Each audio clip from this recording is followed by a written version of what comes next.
नमस्कार दोस्तों, स्वागत है आपका एजू फॉर इंडिया के प्लेटफॉर्म पर।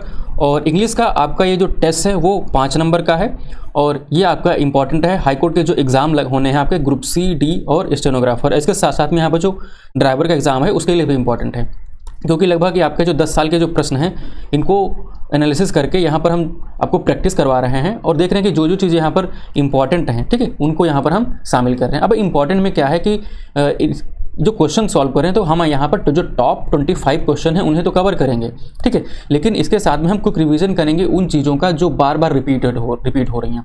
हम जैसे कि हर पेपर में करते हैं, ठीक है, लेकिन यहाँ पर हमने और इन्फॉर्मेशन ऐड की है, लेकिन ऐसे ही ऐड की है कि कम समय में हम उन्हें आपको रिवाइज करा सकें।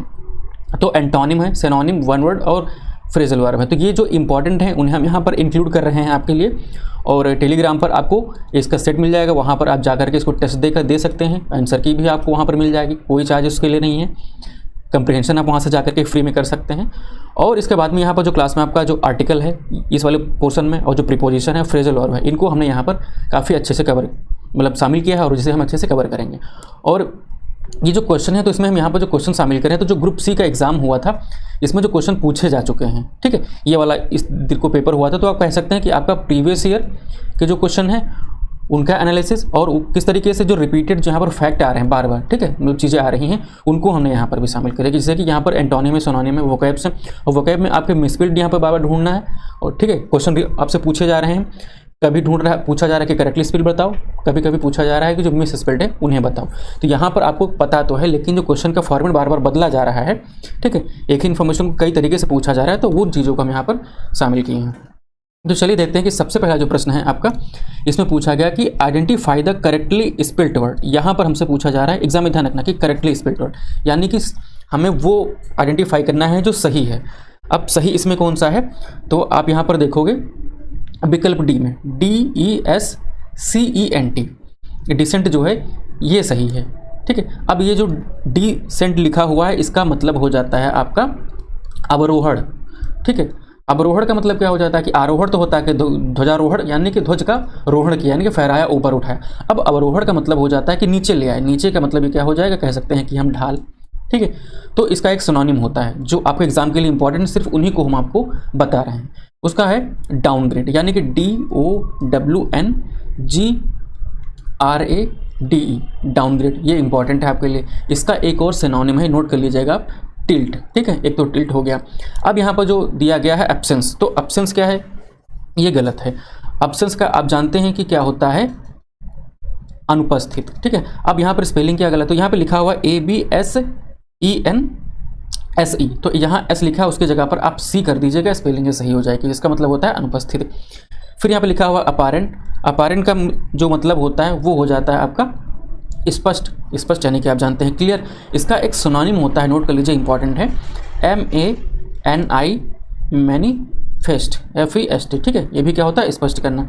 अब यहाँ पर अपारेंट में स्पेलिंग गलत क्या है, तो यहाँ पे लिखा हुआ APPAR, जो यहाँ पर A लिखा है इसकी जगह पर E कर दीजिए, स्पेलिंग सही हो जाएगी। अपारेंट स्पेलिंग मतलब आप इतनी रट नहीं सकते, लेकिन कैसे सही कर सकते हैं, ये जो स्पेलिंग रट की जो हमने क्लास ली है, पुरानी क्लासेस पढ़ी, उसमें हमने कवर कराया है, और इसके पहले के जो टेस्ट है उनमें भी हमने बताया है कि कैसे उनको सही कर सकते हैं। अगर आपको ज़्यादा नहीं रटे हैं उसके बावजूद भी कैसे इसको सही कर सकते हैं। फिर यहाँ पर दिया गया है कि अटेंडेंस, ठीक है। अब अटेंडेंस में दिया गया है तो इसमें क्या है, इसका हो जाता है मतलब उपस्थिति, आप जानते हैं। तो जो उपस्थिति हो गया, अब इसमें गलत क्या है, स्पेलिंग इसमें, यानी कि एक ही सही थी, वो विकल्प आपका बी हो गया। बी क्या है, करेक्ट है, बाकी 3 गलत हैं, तो 2 बता चुके हैं, ये तीसरी हो गई। अब इसमें लिखा हुआ ATTEND, और जो E लिखा है यहाँ पर A कर दीजिए, अटेंडेंस, ठीक है। तो ये आपका क्या हो जाता है, उपस्थिति। अब ये सही हो गई, अब ये सही हो जाती है। तो इसकी देख लेते हैं कि और मीनिंग क्या है जो इंपॉर्टेंट है। तो अपीयरेंस, APPEARANCE, अपीयरेंस। एक तो और हो जाता है IMPENDENCE, इम्पिडेंस। तो ये क्या है, जो इंपॉर्टेंट मुझे लग रहे हैं वो हम आपको यहाँ पे बता रहे हैं, क्योंकि ऐसे ही क्लासेस करवा करके हमने पढ़ाया था, और अब पिछली बार तो काफ़ी वोकैब आपको एग्जाम में मिल गई होंगी, मतलब जिन्होंने दिया होगा उनके लिए बता रहे हैं। अब देखते हैं यहाँ पे एग्जाम्पल फॉर्म दिया है PQRS में, और इसे हमें अरेंज करना है। ये क्वेश्चन का ऑर्डर ऐसे ही पूछा गया था, फिर देखना आपको कैसे मिलेंगे क्वेश्चन। पूछा गया था P में दिया गया, Q दिया गया, R दिया गया, S दिया गया। हमें यहाँ पर बताना है कि सबसे पहला कौन होगा। तो यहाँ दिया गया है Sanjay had to put so brightly that on his sunglasses on his son glasses that sun was shining. इसमें सबसे पहले क्या ढूंढते हैं, देखो यहाँ पर क्या हो जाएगा, आर तो नहीं होगा क्योंकि यहाँ से सेंटेंस शुरुआत तो हो नहीं रही। सो यानी कि इससे पहले कोई चीज़ होगी तो क्यू और आर नहीं होगा, तो क्यू वाला कैंसिल हो जाता है, आर वाला कैंसिल हो जाता है। ठीक है, अब यहाँ पे लिखा हुआ संजय हैड टू पुट, ठीक है, लेकिन एक यहाँ पर और भी जो स्टार्ट होता है सन वाज शाइनिंग। अब संजय हैड टू पुट, फिर उसके बाद हम क्या लिखेंगे, ऑन हिज सन ग्लासेस। ये चीज़ें क्लियर नहीं हो रही तो आप अगर इसको यहाँ कर लेकर के देखते हैं कि सबसे पहले देखते हैं कि एस ले लेते हैं, S, the sun was shining, ठीक है, सूरज चमक रहा था। फिर उसके बाद हम क्या, सो ब्राइटली यानी कि बहुत तेज़ी से, ऑन ही सनग्लासेस, ठीक है, उसके सनग्लासेस पे यानी कि तो सबसे पहले लिख लेते हैं क्यू, तो क्यू हो गया। फिर उसके बाद हम क्या हो जाएगा, संजय हैड टू पुट यानी कि पी, और फिर उसके बाद में आर आ जाएगा, Sanjay had to put on his sunglasses. ठीक है, तो ये आपका सही हो जाएगा, एस क्यू पी आर, विकल्प डी आपका सही उत्तर हो जाएगा। अब यहाँ पर एक चीज़ आपने देखा होगा कि लिखा हुआ है पुट, आपके आ रहा है पी के बाद में आ रहा है आर, पी के बाद में देखो आ रहा है आर। अगर आपको फ्रेजल वर्ब याद है तब भी आप कर सकते थे इसको, ठीक है, यहाँ पर यानी कि पी के बाद आर कहाँ आ रहा है, पी के बाद आर सिर्फ इसी में आ रहा है, तो ये डी ऐसे भी हो जाता था। देखो क्या लिखा हुआ, हमने यहाँ को रेड कलर में हाईलाइट किया है, लिखा है पी यू टी पुट और ऑन। पुट ऑन आपका बन जाता है फ्रेजल वर्ब, और इसका मतलब होता है कि किसी चीज़ को धारण करना या फिर कह सकते हैं पहनना। अब उसने जो सनग्लासेस हैं उनको पहन रखा है, तो पुट ऑन इसके लिए यूज़ होता है, ये फ्रेजल वर्ब हो गई। ठीक है, अब देख लेते हैं कि पुट से और कितने फ्रेजल वर्ब बनते हैं, वो देख लेते हैं। बनते बहुत सारे, लेकिन जो आप एग्जाम के लिए इंपॉर्टेंट है सिर्फ उन्हीं को शामिल किया है। देखो यहाँ पर लिखा हुआ है कि पुट अप विद, यानी कि इसका मतलब होता है, नोट कर लीजिए, कि किसी व्यक्ति को, ठीक है, यानी कि वो क्या हो जाएगा, समबडी हो जाएगा, या फिर समथिंग यानी कि किसी चीज़ को बर्दाश्त करना या झेलना, तो हो जाता है put up with. Put on का मतलब हो जाता है मीन्स टू ड्रेस, ठीक है, यानी कि जो आपने देखा कि पहनना, पुट ऑन किसी चीज़ को धारण करना ड्रेस के सेंस में। पुट डाउन का मतलब हो जाता है कि किसी की इंसल्ट करना, किसी को नीचा दिखाना, ठीक है, नीचा दिखाने के सेंस में हो जाता है ये। फिर यहाँ पे लिखा हुआ कि पुट ऑफ, एक नंबर लिखा, फिर यहाँ पे देखिए लिखा पुट ऑफ दो, ठीक है, यानी कि इसके दो मीनिंग होते हैं। तो सबसे पहले देख लेते हैं यहाँ पर जो लिखा हुआ है पुट ऑफ, इसका मतलब हो जाता है मीन्स टू डिस्ट्रैक्ट, यानी कि किसी को क्या करना, डिस्ट्रैक्ट करना, उसका जो भी है कंसंट्रेशन उसका भंग करना, ठीक है। फिर यहाँ पे लिखा है पुट अवे। अब पुट अवे का मतलब हो जाता है कि किसी चीज़ को बचाना, बचाना, या फिर कह सकते हैं किसी चीज़ को साइड कर देना, या फिर हटाना कह सकते हैं, तो ये पुट अवे हो जाएगा। पुट थ्रू का मतलब हो जाता है to connect somebody by phone, ठीक है, फ़ोन के द्वारा किसी से कनेक्ट करना है, किसी से कनेक्ट होना इस तरीके से। पुट बाय का मतलब हो जाता है कि बचत करना, कि कोई पैसा है, धन है, उसको सेविंग के लिए यूज़ होता है। फिर यहाँ पे पुट ऑफ जो लिखा हुआ है, इसका मतलब जो डिले होता है, ठीक है, विलंब, उसके सेंस में यूज़ होता है।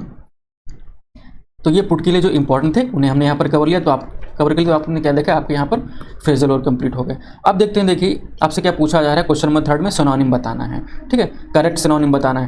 आपका ये क्या पूछा गया था, ऑब्जेक्ट दिया गया था, वर्ड था आपका ऑब्जेक्ट, इसका सिनोनिम बताना है। तो ऑब्जेक्ट का जो मतलब हो जाता है ऑब्जेक्शन करना, ठीक है, यानी कि आप जानते हैं क्या बोलते हैं इसको, रोकना।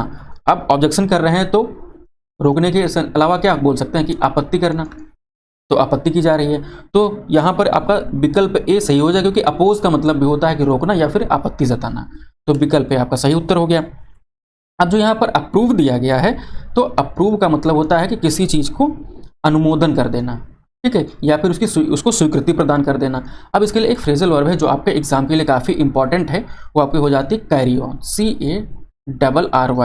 Carry through, THROUGH, carry through, ठीक है, इसका मतलब भी हो जाता है, यही सेंस निकल कर कहता है अप्रूव, अनुमोदन, या फिर कह सकते हैं कि सहमति दे देना। प्रेज का मतलब तो आप जानते हैं कि क्या हो जाता है, प्रशंसा। अब ये इसका मतलब प्रेज मतलब प्रशंसा हो गया। अब इसके लिए जो इंपॉर्टेंट हैं आपके सिनोनिम शब्द जो है वो नोट कर लीजिए। ईओलॉजी, EULOGY, ठीक है, ईओलॉजी हो गया। अब एक होता है एक्सटॉल, EXTO, और ये TOL लिखा हुआ, एक्सटॉल हो गया। एक और होता है इम्बेजल, EMBLAZON, इम्ब्लेजन, ठीक है। एक और होता है, अब तो सभी जानते हो, एडमायर, ADMIRE, एडमायर, तो ये इंपॉर्टेंट है, आप नोट कर लीजिए। एड का मतलब तो आप जानते ही हैं, कमेंट करके बता सकते हैं, ठीक है। क्वेश्चन नंबर 4 में दिया गया है कि यहाँ पर मोस्ट अप्रोप्रिएट जो वर्ड है जो सूट करेगा हमें इस कॉन्टेक्स्ट में, सेंटेंस को मीनिंगफुल बनाने के लिए, तो उसे फिल करना है, मतलब भरना है यहाँ पर।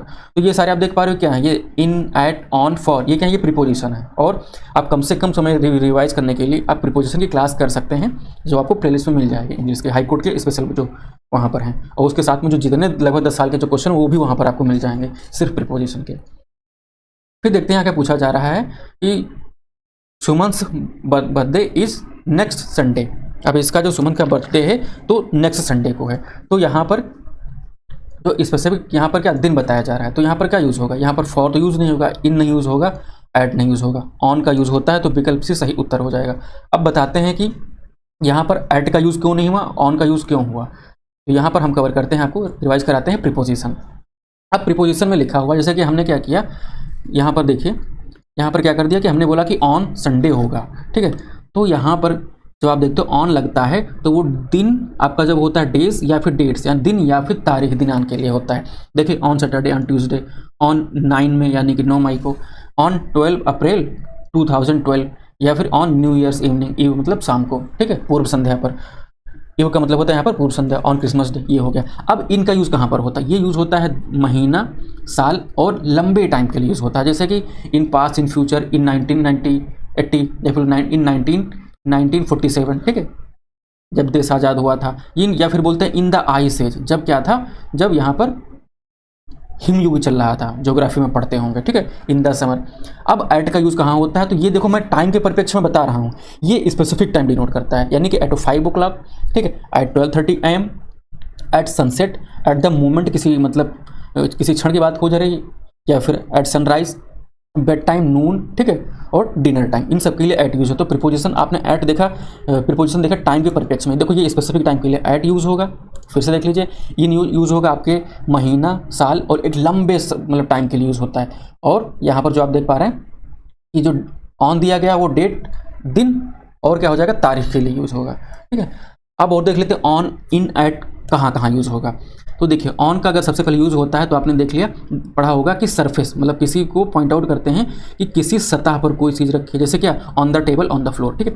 पोजीशन बताते हैं किससे, जो नदी हो गया, किसी का तट हो गया, किनारा हो गया, झील हो गई, उसके लिए भी बता देते हैं, ठीक है। ऑन द रिवर बोलते हैं ना, on the bank of river, इस तरीके से, ऑन द कोस्ट ऑफ, इस तरीके से जो यूज़ होता है। ऑन द फ्लोर या फिर बिल्डिंग के जो भी होता है उसके लिए। और पब्लिक ट्रांसपोर्ट यानी कि जो सार्वजनिक परिवहन होता है, जब उससे जाते हैं तब क्या बोलते हैं, आपका ऑन लगाते हैं, जैसे कि on the bus, on a train, ठीक है। इनका यूज़ कहाँ और कहाँ कहाँ होता है, तो इनक्लोज स्पेस, यानी कि जब कोई चीज़ बंद हो, जैसे कमरे के अंदर है, वहाँ कोई चीज़ रखी है तो क्या बोलते हैं, इन द रूम। तो जब कोई जगह क्या होगी, वो चारों तरफ से बंद होगी, वहाँ पर कोई चीज़ होगी तो इन लगाएंगे। और जब जहाँ पर कहीं काम करते हैं और उसकी लोकेशन को देखते हो तब वहाँ पर क्या बोलते हैं, इन लगा देते हैं, जैसे कि इन द ऑफिस, कहाँ पर, इन द ऑफिस। और हॉस्पिटल में क्या होता है, तो इन हॉस्पिटल। अब देश जो कंट्रीज़ होती हैं उनके सेंस में भी यूज़ करते हैं, इन इंडिया, इन जापान, ठीक है, इन बांग्लादेश, इस तरीके से। और क्लास के लिए भी यूज़ होता है ना, इन क्लास, तो याद रखना। अब एट का देख लेते हैं, तो एट क्या होता है, एट अ पॉइंट, पॉइंट को डिनोट करने के लिए, जैसे कि एट माई डेस्क, मतलब डेस्क पर है लेकिन कौन सी, माई डेस्क, मैं पॉइंट आउट कर रहा हूँ। एट द एंट्रेंस, यानी कि जब प्रवेश कर रहे थे, ठीक है, इस तरीके से। At the end of road, यानी कि जब सड़क खत्म होगी तब एट यूज़ होगा। तो इस तरीके से क्या पॉइंट, जब स्पेसिफिक पॉइंट डिनोट करेंगे तब वहाँ पर एट लगाएंगे। For activities and the companies and business, देखो कोई क्रियाकलाप करेंगे या फिर कंपनी या फिर बिजनेसेस होंगे वहाँ पर, तो यहाँ पर क्या हो जाएगा, एट मैरिज पार्टी, ठीक है। तो इस तरीके से यहाँ पर यूज़ कर सकते हैं। अब यहाँ पर स्कूल, होम्स, कॉलेजेस और यूनिवर्सिटी के लिए यूज़ होता है, जैसे at home, at school, at university. और एड्रेस के लिए यूज़ होता है, यानी कि पता बताने के लिए भी सेंटेंस में एट का यूज़ होता है। अब देखते हैं अगला क्वेश्चन। अगले क्वेश्चन में देखिए यहाँ पर लिखा हुआ है, मैं पहले से बता दे रहा हूँ, देखो यहाँ पर लिखा हुआ एट। अब एट क्या बता रहा है, यहाँ पर बता रहा है मागरापट्टा सिटी इन पुणे। अब देखिए इसके बाद ही अगला क्वेश्चन है और प्रीपोजिशन को यहाँ पर लिया जा रहा है। और ये क्या है, पुणे में सिटी है, मतलब पुणे सिटी है, तो उस सिटी में क्या है, इस चीज़ को डिनोट किया जा रहा है, ठीक है। तो एट लगा हुआ है। अब यहाँ पर जो दिया गया है क्वेश्चन नंबर 5, तो यहाँ पर हमें क्या बताना है, एरर बताना है, ठीक है। अगर नो एरर है तो हमें क्या करना है कि नो एरर बताना रहेगा। तो इस वाले में क्या हो जाएगा, आपका 5 वाले में विकल्प डी आपका सही उत्तर हो जाएगा।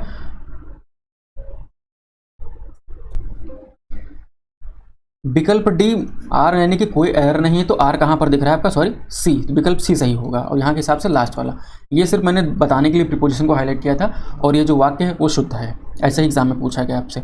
फिर देखते हैं अगला। अगला देखो पूछा जा रहा है, फिर पूछा जा रहा है कि यहाँ पर करेक्टली स्पेल्ड पूछा था, यहाँ पर पूछा जा रहा है मिस स्पेल्ड, यानी कि यहाँ पर 3 क्या हो जाएंगे, वो सही होंगे और 1 क्या हो जाएगा, वो आपका गलत हो सकता है। तो उन्हें देखते हैं। यहाँ पर दिया गया है कि गवर्नमेंट, ठीक है, गवर्नमेंट दिया गया है, डिवाइस दिया गया है, फॉरेन दिया गया है, और सॉरी हाँ डिवाइस दिया गया है, फिर यहाँ पर आपका डिसीव दिया गया है। अब यहाँ पर ये देखना है कि मिसस्पेल्ड यानी कि गलत कौन सा है। तो यहाँ पर देख लेते हैं, दिया गया है DECIVE, ठीक है, डिसीव जो है वो मिसस्पेल्ड है, तो इसकी सही स्पेलिंग क्या हो जाएगी, DECIEVE, ठीक है, ये मिस था। इसका मतलब हो जाता है कि धोखा देना, तब आपका डिसीव यूज़ करते हैं। फॉरेन आप जानते हैं विदेश के लिए, और डिवाइस तो आप सब यूज़ करते हैं, गवर्नमेंट के बारे में जानते हैं। यहाँ पर जो डिसीव है, सॉरी ये वाला जो करेक्ट है, अब करेक्ट हो गया ये। तो इसके सिनोनिम देख लेते हैं। तो इसके सिनोनिम आपके हो जाते हैं जो इंपॉर्टेंट हैं काफ़ी, वो पहले बता दे रहे हैं। HOOD हुड और WINK विंक, हुड विंक, हुड आप लगाते हैं, ढक लेते हैं ऊपर से, तो हुड में आप विंक जोड़ दीजिएगा, हुड विंक यानी कि धोखा देना, ठीक है। जो धोखा देना हो तो क्या करते हैं, मुँह छुपा के आते हैं, हुड लगा के आते हैं, उसी तरीके से आप याद रख सकते हैं कि ये हुड विंक हो गया और ये इंपॉर्टेंट है। अगला देख लेते हैं, BAMBOOZLE, बैम्बूजल, ठीक है, ZL लिखा हुआ है, फिर E लिखा है, बैम्बूजल, ये भी इंपॉर्टेंट है। इसका ये क्या है, भी डिसीव का सिनोनिम है, धोखा देने के परिप्रेक्ष्य में यूज होता है। अब और देख लेते हैं जो 2 आपके और इंपॉर्टेंट है। तो ये हो जाता है SPOOF, स्पूफ, या फिर DOOLE, डूडल। अब स्पूफ क्या होता है, मजाक करते हैं, यानी कि जो नहीं होता वो चीज़ बताते हैं, यानी कि वो भी अगर सिनोनिम में स्पूफ आ जाए तो आपको टिक करना है। और डूडल भी क्या आ जाए, जो हम दो मतलब रियल होती, रियल नहीं होता, उसकी जगह पे कुछ और होता है, पर दिखाते हैं कि ऐसा ऐसा हो सकता है, ऐसा ऐसा होगा। तो वो क्या है, ये भी यहाँ पर क्या करें, एक धोखा दे रहे हैं, यानी कि जो चीज़ रियल है वो हमें नहीं बताई जा रही, दिखाई जा रही। ये होता है स्पूफ और डूडल में। गूगल डूडल बनाता है और स्पूफ, आप बहुत सारे यूट्यूब पर वीडियो आप देखते हो किसी का स्पूफ बनाते हैं तब। फिर देखते हैं identify the correctly spelled word. अब यहाँ पर हमें करेक्टली स्पेल पूछा जा रहा है, यानी कि ए करेक्ट होगा, बाकी सारे क्या हो जाएंगे, गलत हो जाएंगे। देखते हैं यहाँ पे लिखा हुआ है कि प्रेजुडिस, ठीक है, प्रेजुडिस में क्या हो जाएगा, स्पेलिंग देखते हैं। तो PREJUDIS की जगह पर आप C कर देंगे, तब ये सही हो जाएगा, प्रेजुडाइज। प्रेजुडाइज का मतलब हो जाता है आपका पूर्वाग्रह, ठीक है, पूर्वाग्रह कह सकते हैं, या फिर कह सकते हैं कि पक्षपात, तो पक्षपात हो गया। फिर अगला दिया गया है यहाँ पर आपका इंडिपेंडेंस। अब यहाँ पर जो लिखा हुआ है कि INDI लिखा है, इसकी जगह पर E कर दीजिए, फिर सही हो जाएगा। इंडिपेंडेंस तो स्वतंत्रता हो जाता है, इसका स्वतंत्र। फिर यहाँ पर लिखा हुआ है स्पेशल, SPECIAL, तो ये सही है, यानी कि विकल्प C आपका सही उत्तर हो जाएगा। फिर यहाँ पर लिखा हुआ है डिजास्टर्स, तो डिजास्टर्स में क्या गलत है, DISASTR, R के बाद में यहाँ पर लिख सकते हैं OUS, ठीक है, डिजास्टर्स। अब ये सही हो जाएगा, यानी कि इसका मतलब हो जाता है आपका विनाशकारी। अब यहाँ पर जो आपने देखा था कि स्पेशल जो आपका सही था, तो इसका सिनोनिम आप एक नोट कर सकते हैं, पिक्यूलियर, जो आपके लिए इंपॉर्टेंट है, PECUILAR, पिक्यूलियर। एक और इंपॉर्टेंट है एक्स्ट्रा ऑर्डिनरी, इसकी स्पेलिंग नोट कर लीजिए, हो सकता है मिस स्पेलिंग में आ जाए, स्पेलिंग एरर में, EXTRA extra ORDINARY, extra ordinary. ऐसे याद रख सकते, एक्स्ट्रा अलग कर लो, ऑर्डिनरी अलग कर लो, ठीक है। जो चीज़ें ऑर्डर में है उससे भी एक्स्ट्रा, यानी कि वो क्या हो गया, स्पेशल हो गया, पिक्यूलियर, ठीक है। देखते हैं प्रश्न संख्या 8। इसमें भी क्या हमें सिनोनिम बताना है, और शब्द के कौन सा है, यूनाइट। यूनाइट का मतलब तो आप जानते हैं, ठीक है। तो जो कोई यूनाइट है यानी कि एक साथ में है, तो सिनोनिम एक जैसा, तो क्या हो जाएगा, ज्वाइन, यानी कि आपस में क्या है, जुड़े हुए हैं, तो विकल्प D आपका सही उत्तर हो जाएगा। अब ज्वाइन का आपका सिनोनिम बताते हैं। पार्ट, डिस्कनेक्ट मतलब अलग अलग, डिवाइड मतलब होता है अलग अलग, पार्ट मतलब भाग, ठीक है। अब ज्वाइन का सिनोनिम देख लेते हैं। तो एक शब्द होता है MODULATE, मॉडुलेट, ये इंपॉर्टेंट है, आपने या तो इसको कंप्यूटर में पढ़ा होगा या तो इसको फिजिक्स में, वेव्स में पढ़ा होगा। फिर एक होता है हार्मोनाइज, HARMONIZE, हार्मोनाइज, ठीक है। तो ये भी क्या हो जाता है, इसका सिनोनिम हो जाता है। फिर देखते हैं इसका, सॉरी यूनाइट का एक और यहाँ पर देख लेते हैं कि फ्रेजल वर्ब, जो आपके एग्जाम के लिए इंपॉर्टेंट है, वो हो जाता है स्प्लिट अप, यानी कि सॉरी एंटोनिम, फ्रेजल वर्ब नहीं, यहाँ पे एंटोनिम है। तो एंटोनिम है फ्रेजल वर्ब की तरह, SPLIT, सॉरी हाँ, स्प्लिट अप, यानी कि उसको तोड़ देना, अलग कर देना, स्प्लिट अप, ठीक है, UP अप। प्रश्न संख्या 9 में क्या पूछा गया है आपसे, 9 में पूछा जा रहा है आपका जो PQIs दिए गए हैं इनके बारे में। अब यहाँ पर सेंटेंस को PQRS में तोड़ा गया, जैसे कि यहाँ पर लिखे सेंटेंस को P लिखा हुआ Q और ये दिया गया है आपका R और S पार्ट में तोड़ा गया है और बताना है एरर। अगर एरर नहीं है तो आपको S क्लिक करना है, मतलब टिक करना है, ठीक है। सेंटेंस क्या दिया गया है कि the government will launch N pension scheme on Friday for senior citizen. अब यहाँ पर देखिए क्या लिखा हुआ है, यहाँ पर लिखा है कि पेंशन स्कीम ऑन फ्राइडे, तो सही है। सही क्या है, आपने पढ़ा था ऑन कहाँ पर यूज़ होता है, ऑन यूज़ होता है दिन के लिए, ठीक है, दिन और तारीख के लिए। तो आप जो यहाँ पर देख पा रहे हैं ये फ्राइडे है तो ये सही, ऑन तो सही हो गया। हमने बस हाईलाइट किया था कि प्रीपोजिशन किस तरीके से सेंटेंस में होंगे इसके लिए। अब यहाँ पर जो पेंशन लिखा हुआ है तो एक पेंशन स्कीम लॉन्च की गई। अब एक के लिए यहाँ पर जो एन लिखा हुआ है, तो जो पेंशन जब बोल रहे हैं तो यहाँ पर जो वॉवल ए ई आई वो यू के साथ में क्या है, वॉवल का साउंड नहीं आ रहा, तो यहाँ पर जो आपका दिया गया है एन, तो इसकी जगह पर क्या हो जाएगा, अगर ए लिखते हैं तो सही हो जाएगा। तो एरर कहाँ है, क्यू में, और क्यू कहाँ है, विकल्प बी में, तो विकल्प बी आपका सही उत्तर हो जाएगा, ठीक है। यहाँ पर जो आवाज़ आ रही है आपका क्या आ रहा है, कॉन्सोनेंट का आ रहा है, तो ए लिखेंगे, ए या फिर आ, जैसा भी आप पढ़ते हो। ये है आपका पूछा गया है आपसे वन वर्ड, ठीक है। वन वर्ड यहाँ पर जो बेस्ट सुटेबल होता है, डिफाइन करता है डेफिनेशन को, उसे बताना है इस फ्रेज को।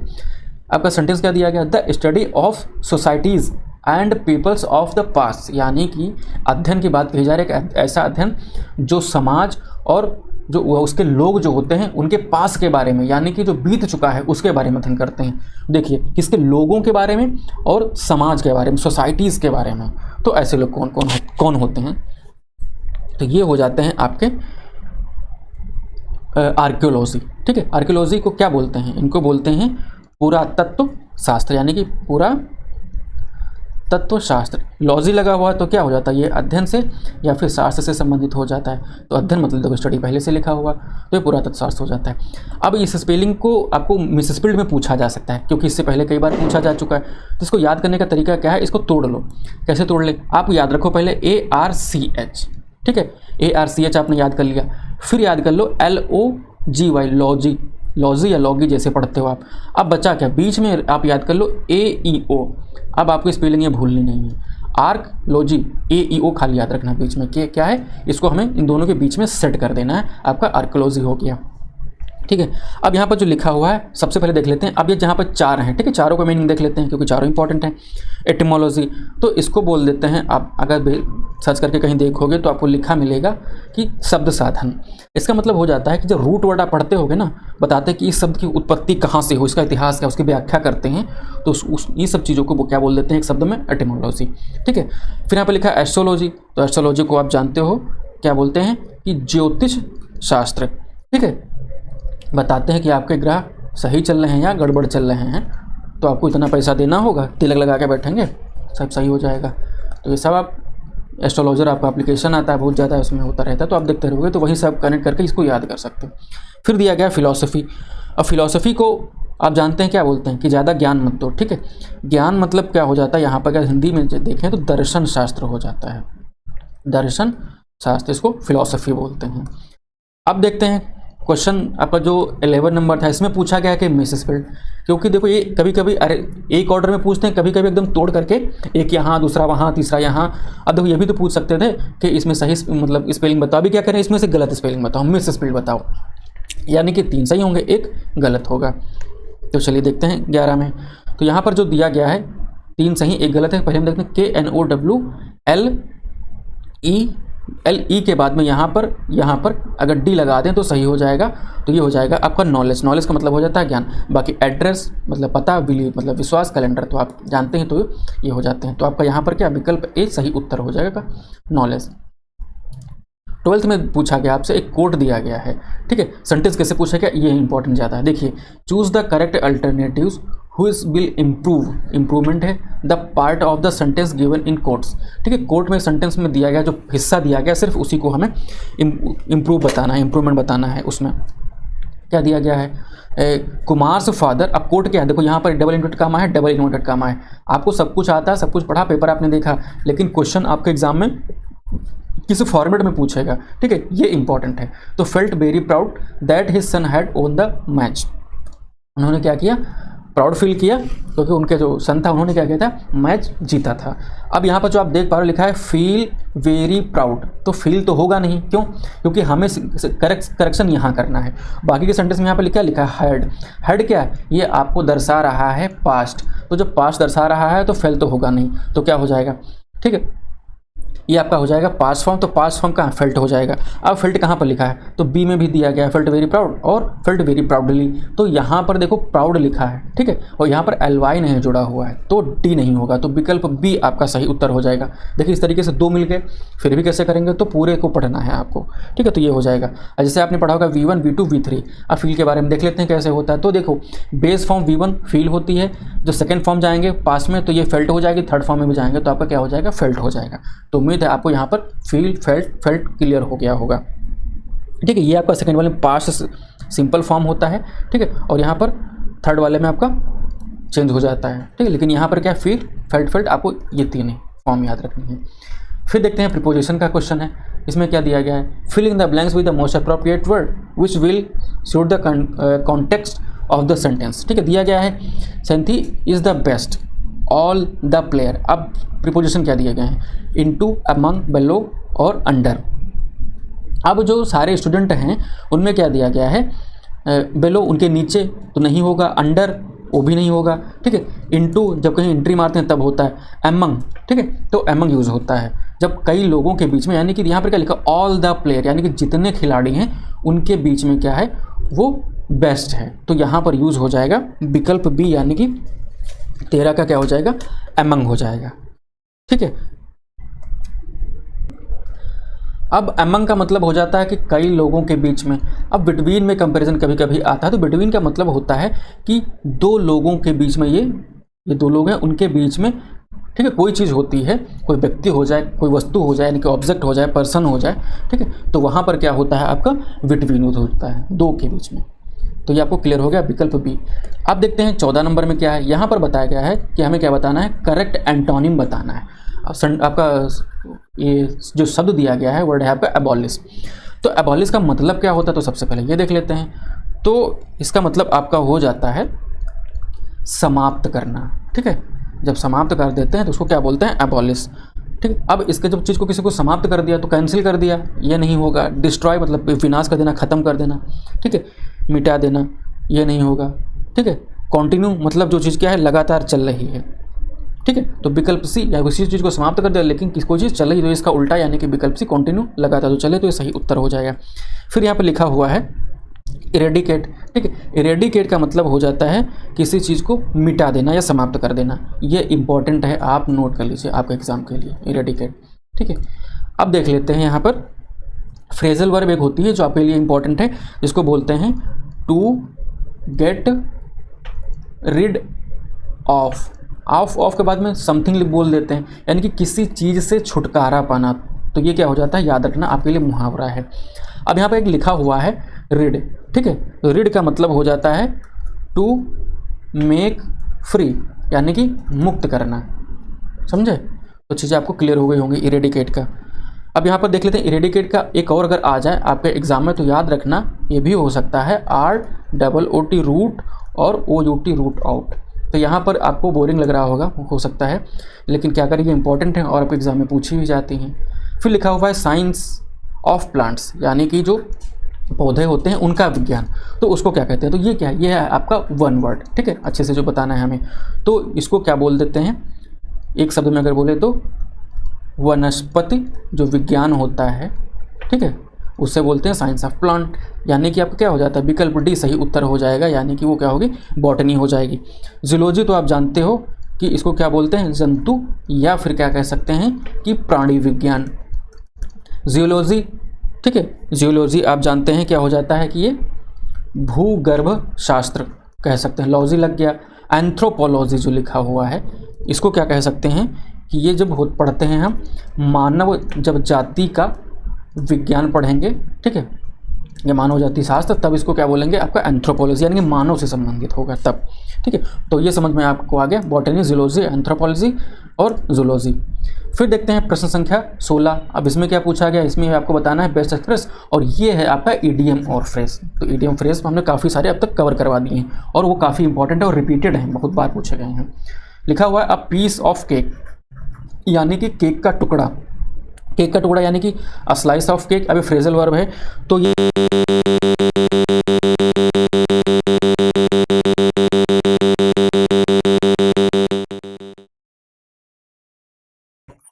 कि ऐसा काम जो बहुत ही आसान हो, यानी कि अब देखिए किसी और चीज़ का पार्ट अगर खाते हैं, खाने वाली चीज़ का, तो वो थोड़ा टफ रहेगा केक के पीस के खाने के कंपैरिजन में, क्योंकि केक आप इजीली खा ले, तो इसीलिए क्या हो जाएगा कि बहुत आसान काम, विकल्प बी। ठीक है, बाकी ये दोनों नहीं होंगे, सी डी। अब प्रश्न संख्या 17 दिया गया है, इसमें PQRs दिए गए हैं जम्बल्ड के फॉर्म में और उन्हें हमें करेक्ट ऑर्डर बताना है कि क्या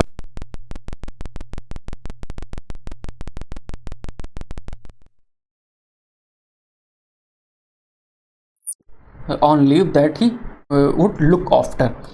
यहाँ पर हर यानी कि किसके बारे में बात हो रही है, क्लियर नहीं है तो पी से सेंटेंस नहीं शुरू होगा। ठीक है, फिर बात आती है कि यहाँ पर लिखा है राम एश्योर्ड, तो क्यू से शुरू हो सकता है, सी वाज आर से हो सकता है, दैट यानी कि ये किसी बात के बारे में बता रहा है जो पहले हो चुकी है, तो एस से भी नहीं शुरू हो सकता है, क्योंकि दैट के बारे में हम काफ़ी इससे पहले बता चुके हैं कि दैट से सेंटेंस आएगा तो उसको कैसे डील करेंगे, और दैट का मतलब क्या होता है ये प्रीपोजिशन में हमने बताया है, और ग्रामर की जो यहाँ पर जो टेस्ट हो रहे हैं उनमें कंप्लीट किया हमने। तो दैट, तो यहाँ पर क्या हो जाएगा, पी और एस नहीं होगा, तो यहाँ पर ये भी कैंसिल हो गया। ठीक है, एस, बाकी आर आर क्यू क्यू दिया गया है। अब आर और क्यू में देखते हैं, तो यहाँ पर लिखा हुआ है राम एश्योर्ड सुमित्रा दैट। ठीक है, तो ये क्यू सी, राम ने एश्योर्ड किया सुमित्रा को, क्या एश्योर्ड किया, that he was look after her work while she was leave, यानी कि यहाँ पर आपका क्या हो जाएगा, सबसे पहले आपका क्यू हो सकता है। ठीक है, क्यू, फिर इसके बाद में आपका क्या हो जाएगा, दैट के बाद यहाँ बताया गया एस, फिर उसके बाद में look, he would look after, वो उसके काम की देखभाल करेगा किसके, सी वाज ऑन लीव। ठीक है, यानी कि आपका ये हो जाएगा sorry her work while P, यानी कि इसके बाद पी फिर आएगा आपका आर, तो Q S P R, Q S P R विकल्प ए हो जाएगा सही। एक शब्द यहाँ पर लिखा हुआ है लुक आफ्टर, ये आपके लिए इंपॉर्टेंट है क्योंकि आप ये फ्रेजल वर्ब हो जाती है, यानी कि किसी बात क्या क्या करना, कोई काम हो रहा है या कोई चीज़ है उस पर ध्यान देना, या फिर एकदम कह सकते हैं सटीक में जाएं, ये भी हो सकता है कि देखभाल करना। ठीक है, इसके परिप्रेक्ष्य में यूज़ हो जाता है। अब देखभाल करना यानी कि लुक आफ्टर, और हो सकता है इसका एक सिनोनिम याद कर लीजिए अब, RECK रेक। और एक और इम्पॉर्टेंट है, आप जानते होंगे, बस रिवीजन के लिए इसको नोट करने की जरूरत नहीं है, अगर आपको आता है सुपरवाइज यानी कि SUPERVISA, क्या कहें आप, सुपरवाइजर हैं तो क्या करें, सुपरवाइज। अब इसमें क्या कर देते हैं, किसी वर्ड में ER जोड़ देते हैं, तो उसको ER जोड़ करके नाउन बना देते हैं। सुपरवाइज करना, उसकी देखभाल की जा रही, और ER लगा दिया यानी कि सुपरविजन करने वाला, वो क्या हो गया, सुपरवाइजर हो गया। ठीक है, तो ये चीज़ आपको क्लियर हो गई होगी।